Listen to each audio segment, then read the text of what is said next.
சந்தியா ஜானகி சீரியல்ல இப்போ ஒரு எக்ஸ்ட்ரானரியான ப்ரோமோ வந்திருக்கு. மாயா வந்து ஊருக்கு வந்து போல. மிஸ் பண்ணாம ஃபுல்லுனையும் கேளுங்க. அதுக்கு முன்னாடி அந்த வீடியோ பிடிச்சிருந்துச்சுன்னா லைக் பண்ணி பாருங்க. ரொம்ப பிடிச்சிருந்துச்சுன்னா நம்ம சேனலுக்கு வந்து சப்ஸ்கிரைப் பண்ணி கண்டினியூஸா ஆதரவு வந்துட்டாங்க.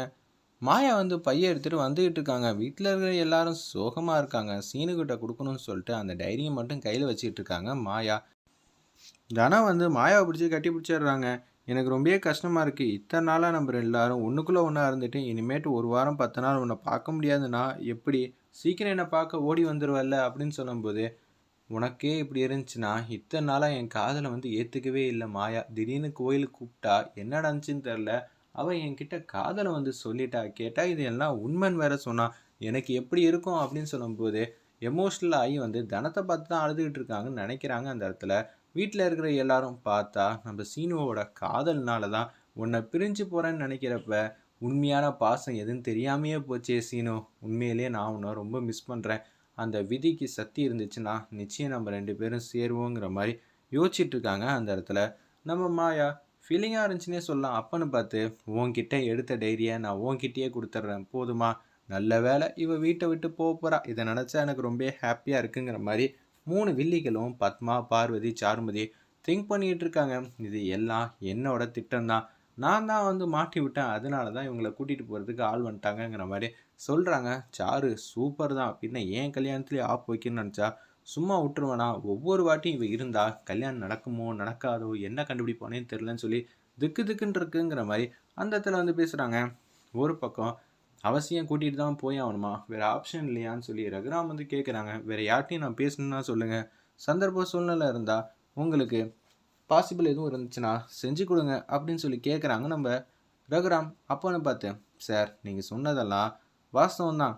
பிரச்சனையை ஷார்ட் அவுட் பண்ணுறதுக்கு எல்லாமே இருக்குது. ஆனால் அதுக்கு இவங்களுக்கு கல்யாணம் ஆகியிருக்கணும். அப்படி கல்யாணம் ஆகியிருந்தா எதுவும் எக்ஸ்டெண்ட் பண்ணிக்கலாம். இங்கேயே வந்து நிரந்தரமாக தங்கலாம். இப்போன்னு பார்த்து திடீர்னு எப்படி கல்யாணம்லாம் பண்ணி வைப்பீங்க அப்படின்னு சொன்னோன்னே சோகமாக வந்து, சரிங்க நான் போயிட்டு வந்துடுறேன். கண்டிப்பாக நான் வருவேன். இந்த குடும்பம் தான் என் குடும்பம். என் வீட்டு அட்ரஸ்னால் அது இந்த வீடு தான். அப்படி இருக்கும்போது இந்த வீட்டை விட்டு நான் போகல. என்னை போக வச்சுருக்காங்க. என்ன ஏதுன்னு தெரில. அப்பா கால் பண்ணி எதுவும் சொன்னாங்கன்னா பாருங்கள் அப்படின்னு சொல்லிடுறாங்க அந்த இடத்துல. அப்போன்னு பார்த்து எமோஷ்னலாக வந்து மாயா போனோன்னே டாட்டா வந்து காட்டுறாங்க. மேடியில் பால்கனியில் நின்று நம்ம சீனோ வேறு லெவல் எமோஷனல் டச்சிங்காக இருந்துச்சுன்னே சொல்லலாம். அந்த ரூம்குள்ளே போயிட்டு அப்படியே ஒவ்வொரு பேஜாக வந்து படிச்சுக்கிட்டே இருக்காங்க. சீனு எழுதின காதல் கவிதையெல்லாம்.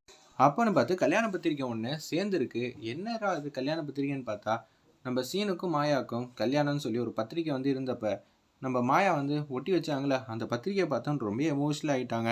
இந்த விஷயத்த என்ன ஆனாலும் சரி நடக்க விடவே கூடாது. மாயா வந்து என்னை தாண்டி வெளியில் போகவே கூடாதுன்னு சொல்லிட்டு வேக வேகமாக கீழே இறங்கி வராங்க. அப்போன்னு பார்த்து சீனு ஏன்டா ஓடுற அப்படின்னு சொல்லும்போது யார் பேச்சையும் கேட்காம அப்படியே பைக் எடுத்துகிட்டு மாசாக வந்து ஏர்போர்ட்டுக்கு வந்து போயிட்டே இருக்காங்க. அந்த இடத்துல சீனு ஒரு பக்கம் என்னை கூட்டிகிட்டு போக யாரும் வரமாட்டாங்களா அப்படின்னு சொல்லி ஏக்கத்தோடையும் வந்து பின்னாடியே வந்து பார்த்துட்டு இருக்காங்க. அம்மா ரூல்ஸை வந்து ஃபாலோ பண்ணணுமா, தயவு செஞ்சு போங்க அப்படின்னு சொன்னோன்னே அப்படியே வந்து கொஞ்சம் கொஞ்சமாக வந்து மனசை கல்லாக்கிட்டு இந்த ஊருக்கு வரப்போ ஏன் தான் வந்தோன்னு இருந்துச்சு. ஆனால் இந்த ஊரை விட்டு என்னால் போக முடியாத அளவுக்கு எனக்கும் இந்த ஊருக்கும் சீனுக்கும் மத்தியில் நல்ல ஒரு பாண்டிங் வந்திருக்கு. ஆனால் இப்படி ஆயிடுச்சேங்கிற மாதிரி ஃபீலிங்காக வந்து போகிறப்ப அந்த இடத்துல வந்து சீனு வந்து தடுக்கிறாங்க. அங்கே இருக்கிற அதிகாரிங்களா மாயா என்னை விட்டு போயிடாத மாயா அப்படின்னு சொல்லி கத்துறாங்க.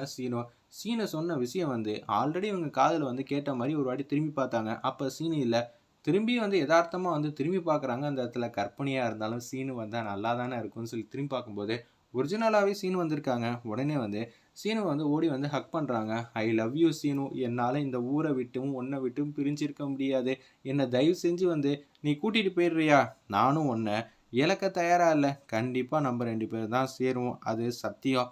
இப்போ என்ன பண்ணால் நீ இந்த ஊர்லேயே இருப்ப? அவங்க தான் சொன்னாங்கல்ல, அதை நிறைவேற்ற போகிறாருன்னு நினைக்கிறேன். சீனு வந்து மாயா கழுத்தில் தாலி கட்டிட்டா வேறு லெவலில் மாசாக இருக்கும். வெயிட் பண்ணி பார்ப்போம். அது மாதிரி சுச்சுவேஷன் வந்து எப்போ அமைய போகுதுன்னு தெரில. எப்போ வேணாலும் நடக்கலாம் தான் தோணுது.